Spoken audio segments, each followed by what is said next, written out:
Hello everybody, I'm here with the Hammer Game Channel. Welcome back to Hearts of Iron 4 and to the Great War Redux, where today we're going to be playing as Austria-Hungary, as they have just recently received a rework as part of the Balkan Powder Keg update, which released, I believe, last week. Serbia also got a rework, so we'll be checking that out in the near future. But just before we get into today's video, you might notice that the audio is slightly different and maybe slightly worse. And throughout the video you might notice the editing is slightly different. That's because I'm actually at my old setup back at my parents' house and not at my usual one. So I do apologise for any issues that are obvious as a result of that. But yeah, basically I'm going through some personal stuff right now in my private life, which means I'm going to be residing at my parents for a good wee while, so I'd still want to get some content out to you, so it won't be as much. It won't be 3 videos every week, already isn't this week. I'll maybe get 1 video out if possible, maybe 2, just so that the channel's still ticking over and you guys are still getting to watch some content. But enough of that, and let's hop on in to Austria-Hungary. So here we are, Austria-Hungary. We are currently led by Franz Joseph I, the last monarch of the old school. He will be leaving us very, very early into this episode. We also do have 7 national spirits. Now, we're not going to deal with all of them straight away, as I will explain shortly. So, right now we have House of Habsburg-Lorraine, Hungarian opposition, Czech Parliament, South Slavic, that word, Polish separatism, Pig War, and multi-ethnic army. Basically, that's going to be very easily dealt with. So is that. That's pretty much easily dealt with as well. We need to deal with that because Franz Ferdinand will be assassinated if we don't. We're going to be keeping this as well, and we'll deal with that as soon as possible as well. Basically, this is the reworked focus tree, and today I thought I would show off this route down here, because you can have Franz Joseph I's reign end, and then you can choose between Franz Ferdinand or Karl. And if we choose Karl, we can actually work down here and join the Entente, which I think is very, very cursed, and I think is definitely what I want to do today. Now, what we need to deal with, and we need to deal with it very quickly, is even though we have Franz Ferdinand assassinated very early on into this, and pre-1914 at Sarajevo, if we do not deal with this national spirit, the South Slavic, that word, then he will still be assassinated even though he's dead already. So yeah, we need to deal with that as soon as possible. So we're working towards this as a priority. Okay, so the 1910 Hungarian elections are here. Obviously, we do not want the Party of Independence in 48 to be elected, so we're not going to choose that option. We need to choose the National Work Party. So just to point out how we deal with the Pig War national spirits, this is what we actually get from it right now. Serbia gets a lot more useful things from it. They get some construction speed bonuses. Basically what it's for is there was a failure of commercial agreements between us and Serbia, which resulted in Serbia entering into a customs union with the UK, which we then decided to embargo them as a result of them getting that. So yeah, we've suspended all trade with them, and they've done the same to us. So we could go ahead and lift the embargo, which I'm only going to do if Serbia does it to us. So it's now time for us to elect a Hungarian Prime Minister. So we could go for Laszlo Lukács, but I'm not going to choose him because he only gives us 5+ stability. I'm going to go for István Tisza because he gives us a weekly stability gain of 0.1, and he is going to be around for quite a while before he is ultimately replaced. So basically we gain him as advisor and we cannot fire him for the time being. There is a focus which will remove him, which we will get to eventually. Oh, wonderful. Serbia has decided to lift the embargoment of our nation. And like I said, I would only stop our embargoment if Serbia had done that for us. So let's go ahead and lift the embargoment. Okay, so we went ahead and done this focus now, which means that we will be losing that national spirit in 720 days, which is ideal because we need it gone. Now with that focus done, we're now going to do Tisza's silent coup, because as soon as I do the army question crisis, we're going to get Franz Ferdinand as our leader, which will block us from being able to do this, and I want to slightly modify the Hungarian opposition national spirit. So the army question crisis is here. Basically the Hungarian parliament is inflicting great pressure on us, demanding reform the army in favour of Hungary. So we can have it that the 48 coalition gives up on trying to get their demands, or we could have Franz Joseph abdicates in favour of Ferdinand. We need to obviously take the second option. And there we go, we now have Franz Ferdinand I in power, which will bypass that focus. Basically what you need to do now is to get Karl, just don't touch anything over here. Do not do these 3 focuses. Do not touch them. Right, just go elsewhere and do something else for the time being. Like, I'm going to go ahead and go to invest in Galicia, because I want to be able to do this focus, which will allow us to core the Galician states as well as deal with the Polish national spirit we currently have. Oh well, that's wonderful news. Karl I has just married Zita de Bourbon-Parma, the daughter of the Duke of Parma. Perfect, we can now go ahead and start dealing with our Galician territories by fighting poverty and investing in certain areas of their industry, as well as urbanizing Lemberg. This will basically give us core on the whole of the territories. Oh well, Serbia has just abandoned the economic war, which means we remove the Pig War national spirit. And we get 100 political power as well. So this is the event we have actually been waiting for, to get rid of Franz Ferdinand and to get Karl I. Basically, I think it's a year you've got to wait from when you get Franz Ferdinand, but eventually this event will fire and you can go ahead and have him coronated as the new emperor, or he can be shot by an anarchist and die, which then obviously gives you Karl. Obviously, for today's video, we're going to be taking the second option. And there we go, Karl I, the first monarch of the new school, is here. And now with Karl here as well, feel free to go ahead and start doing any of these focuses over here. We're going to also look at doing the Federalist Reform, which is why I have not went ahead and dissolved the Czech Parliament, because every constituent is going to basically have an attitude towards us before they turn up, and there's certain things that will affect it. So by not dissolving the Czech Parliament, they should be on our side when we put towards them the drafting of a new constitution that intends to establish Austria-Hungary as a federation. I also recommend, see if you decide to go ahead and do federalist reform like I'm going to do today, you need to have a lot of political power saved up, so at least have about 550 sitting there, because each part of the empire is going to put forth a demand, and each demand costs political power. So it's best just to have a nice amount just sitting there ready to be used so you don't go into a massive deficit. So I just completed the Hungarian Universal franchise, which removed all Hungarian prime ministers and advisors, which now means we have 2 free slots, because clearly the other guy I had, yes, the noble bureaucrat, sadly was Hungarian, so we no longer get him, which is a shame because he's quite good. We'll go ahead instead, probably grab the war profiteer and possibly the popular figurehead, really, it's probably the best to get. But what we're going to do now is we're going to go ahead and do the Federalist Reform. So I'm going to obviously keep all that political power I've got for the demands that are going to be put forth on me.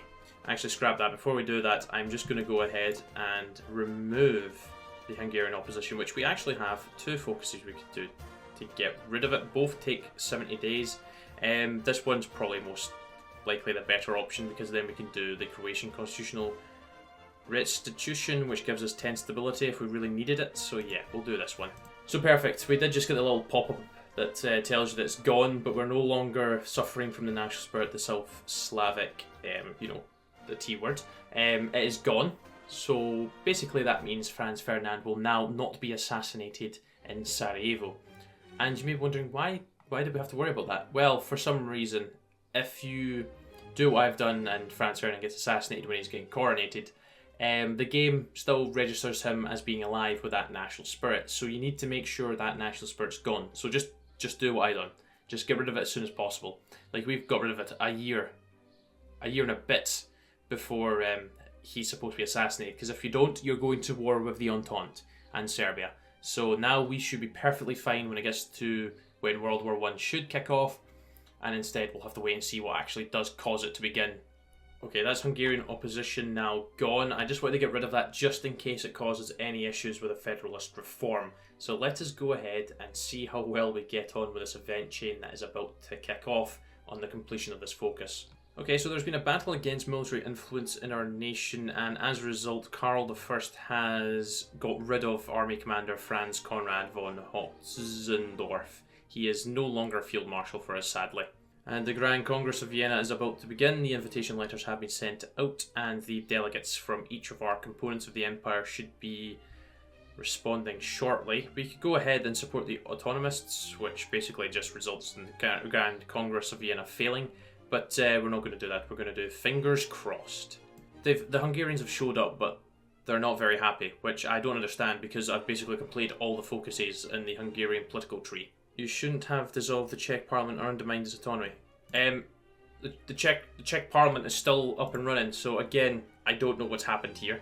Okay, Croatian and Bosnian officials have arrived and they're okay towards us.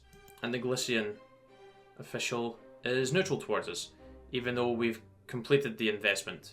Well, okay, I'm not happy with that at all. Okay, now they're going to send their demands. Great, we're going to get absolutely destroyed in this. Okay, so Bosnia has asked us to recognise Islam as their state religion, so let's go ahead and do that. So we're trying to federalise, but we're going to lose control of our Slovenian territories if we accept this. I don't get that, because surely if we're federalising, we're going to keep control of all of our territories. Galicia has just asked us to invest in their nation for 2 years, which is fine by me. We get a little national spirit, which is 5 consumer goods, so yes, we're going to take this. And then the Hungarians are demanding this thing with the army, so they'll deploy an army composed of 30% of the strength of the Austro-Hungarian army. I don't really get it because we're federalising, we're not going to be puppeting them. So yeah, they shall get it. So now is the moment of truth. Is it going to be successful, or is it going to be a failure of the Congress? And we have a 54% chance it's a success. Not great odds at all. Okay, I think we've got very, very lucky here with this Congress actually being a success. So we get cores on all of our nation. We then also gain the investment in Galicia National Spirit, which is 5% consumer goods for 720 days. That's fine. And we also become the United States of Greater Austria. Look at that. Glorious. So we'll eventually lose that. That's fine. 29th of August 1915. That's fine. Going to go ahead and deal with the Czech Parliament now. There's no need to keep that around. That can be dealt with. It done no good to us anyways keeping it. What we're just going to do quickly is I'm going to go ahead and leave the Central Powers.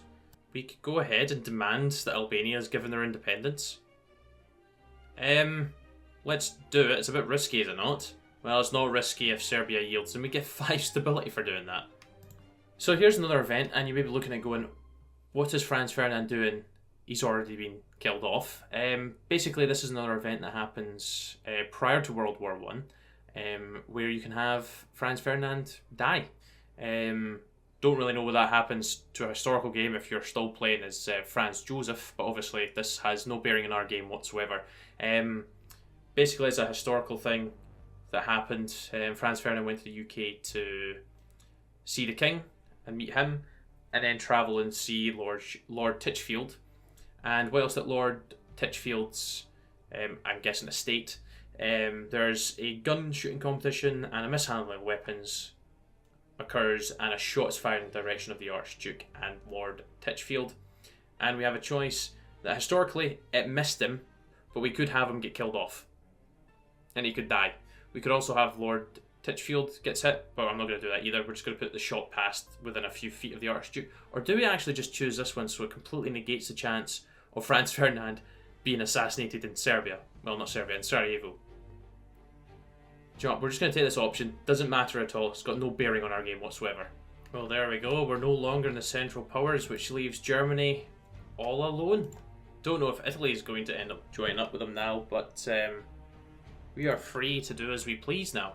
I don't know why you'd ever want to choose this part of the tree where you go ahead and become neutral. Well, we can now go ahead and do a mission to Russia and a mission to France, basically. Then we can ask the UK for some joint naval exercises, and then we get some Russian advisors as well. Okay. That's pretty damn good. We can also become democratic, and Karl just becomes a figurehead. Let's go ahead and do that. And we're blocked from doing the purification of the empire focus, which is over here. Yep. You can read that and see why we're not doing that. Oh, well that's boring. We're back to being Austria-Hungary with the flag that shows both Austria and Hungary on it. We're now controlled by Victor Adler, and Karl I is now a basically a figurehead for us who reduces our stability. That's a bit disappointing. The Russian advisors' focus just automatically bypassed, so we do not get the Russian advisors. Well, that is a shame. Hey ho, we'll go ahead and see if the UK is going to be happy enough to do some joint naval exercises with us. Franz Ferdinand has survived an assassination attempt. Well, lucky him, considering he's already died twice today. Oh, wonderful. The United Kingdom accepted our offer for naval exercises, and we've gained some experience and some naval doctrine cost reductions. Wonderful. Well, wonderful. We've just completely deployed a 24cm cannon, which gives us railway gun technology as well as 2 railway guns. Where are those sitting? In Vienna. One can go straight to Prague, and the other might as well go to Salzburg. Surely the Great War is going to kick off soon. The French will obviously still want to take back Alsace-Lorraine, so surely that's going to be the catalyst that kicks off this war. Oh wow. The French Republic has just declared war on the German Empire, which is not good because that means Italy is going to join the Central Powers. Oh, there we go. Italy has joined the Central Powers. Did think that was going to happen. It does make sense after all. Well, I think it's time we go ahead and ask to join the Entente. Why not? Italy's starting to lose and the Germans have been slightly pushed back. I reckon we join in this. We're a little bit short of equipment, but that is what it is. Yes. Perfect. We have been accepted into the Entente. And let us join the war. The Italian front is completely open, and so is the Germans, actually. Excuse me? How did the Germans spawn in my territory? And the United States has sent us a note of protest. You're kidding me on. Perfect. We've managed to encircle the Italians in the north anyways. Just need to make sure we get divisions down there, just contain them. Right, I managed to retake our capital, thankfully. I don't even want to know why we've just got a single ship chilling over at Tsingtao. Yeah, the Italians are not in a great position. We're actually making our way to Rome right now. Thing is, I don't actually know what we're going to gain in this once the war's over. Like, what territory are we going to seize? Serbia is justifying against me. Oh, this could get very cursed. This could get very cursed indeed. We could give them all the No, to hell with them. I think what I should probably do is, I should probably move my troops over to get ready for this, because they're probably going to invade me. Yep, it's a good thing I moved, because Serbia has declared war on me. Well, this is probably get very cursed, because surely they're going to join the Central Powers.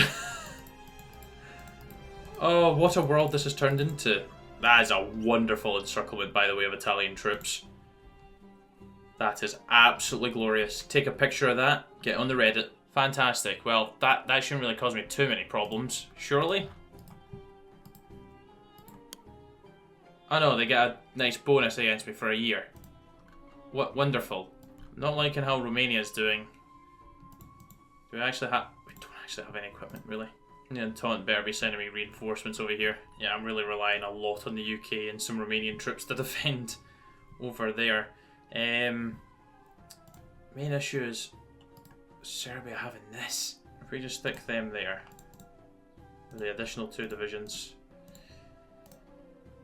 then I'll send these 20 to try and help push down, take out Bulgaria. It might work, but it might be risky at the same time. And give me that railgun. That's coming all the way down here as well. Okay, Bulgaria's falling quite nicely to us. Well, they were. I think I've maybe just slightly jinxed it. We're walking into Sofia right now. Well, we were walking into Sofia. We've managed to split them in 2. Perfect. And that's cut off a nice wee group of them. Oh, there goes Bulgaria, actually. Nice. We've actually finally dealt with multi-ethnic army as well. We've got determined Ostleague instead, which gives us division defense on core territory plus 10%, which is pretty nice, actually. Right, we've taken complete control of Bulgaria. So we're just going to move out and hopefully deal with Serbia now. They're obviously got that bonus defense against us, but they are stretched so thin at this point. Now, nice wee encirclement. Japan's wanting to send us guns. Nice, I'll take that. We are still in a bit of a deficit. Oh no, the influenza pandemic's here. Yeah, that's not good. Oh, the armistice of Champien. Oh, I don't know how you pronounce it, but we have won. The Central Powers are going bye-bye. Probably push in there, actually. No, we can't. We pushed a little bit into Germany. I'm very intrigued to see what we're actually going to get out of this. Luckily, I'm hopefully going to be finishing our Balkan expansion thing quick enough so that we actually get Serbia. I mean, when did we lose in this war? 103k. We killed... Oh, we almost killed 100k of the Germans. Killed almost 100k of the Serbs. We only killed 40k of the Italians, but I have to say, I think we were instrumental in the downfall of the Italians. France and the Entente are victorious. Germany and allies will have to pay prices demanded by the victors in the post-war treaty. Wonderful. And a farm crisis is involved. That's not great. And what's so nice is we don't have to worry about the collapse of the empire. It's staying together. Oh, and of course, another thing that's not happened. The Russian Civil War. The treaty went through. Wait, what? We got Serbia, but the rest of Serbia is just chilling. And we also got Lombardia and Veneto. Oh, wonderful. Victor Emmanuel is abdicating the throne in Italy. Oh, well. We were not a victor in the Great War, so what happens to them? Because what happens? I suppose I did get my claimed territories from Serbia, but I have to say I don't like how that is. Well, that really is not cursed, is it? That we now have Italy as a puppet. Okay, that's interesting. The Kingdom of Italy and the Republic of Italy are in a civil war. Socialist Italy is now here as well. Oh, I can support a side. The Republic? No, the Republic's pretty much dead. Actually, we'll help them out. Wait, we can just go ahead and establish the United States of Greater Austria and our own faction. Hell yes. Let us do that right now. Oh, look at that. We're the only faction that exists in the world. Well, okay, the UK is just going after Afghanistan. Don't really know why, but they're doing it. Well, the farm crisis is no more as well now, which means we do have factories building away once again. Excuse me? Wolfgang Knapp, who's a staunch monarchist. Illegitimate government. What on earth are they doing? They've flipped back to the Weimar Republic. What on earth is going on? The Ruhr Red Army has risen up. Okay, that's quite an even fight as well. So the Germans have won their little civil war. The Ruhr has been annexed though by France for the time being. Oh, our economic reconstruction is almost done. It is 1921 after all. Beer Hall Putsch has just happened. Oh, perfect, we can get up a post-war economy now. Civilian economy. Okay, so thankfully Mr. Mustache Man has been arrested, so that's good. Okay, I think we're pretty much done. I have to say, I don't think anything unique is going to happen now at this point. It is 1921. We could wait and see, a certain Mustache Man appear. I do want to see if there's anything unique for us if we take down Germany, because when I was looking for the event, the events for Austria-Hungary and the files, it looked like there's possibly something, so I'm just going to go ahead and declare war on them and defeat them, and we'll see what happens. Oh my days, we could become the South German Confederation. And then they become the North German Confederation. And we also got all of Italy for some bizarre reason. Restore the German Confederate. We can just, wow. We can go ahead and restore. Does not have national spirit, Greater German Unification. Wait, so we can... Oh my days. That's insane. Okay, the capital of Greater Germany. No, we're not going to rule from Vienna. Let us rule from Frankfurt. Oh yes, the moment we've been waiting for. The restoration of the Holy Roman Empire. Well, there we go, the Holy Roman Empire. Under the control of Victor Adler. Who's not even a Kaiser, or an Emperor. Karl I is. It's a shame we don't actually have the House of Habsburg in power. But cool, yeah, Austria-Hungary is a lot more interesting to play now, thanks to this rework. So I hope you enjoyed today's episode, and I shall catch you all sometime soon for another one. Until then, do take care, sure bye, then now.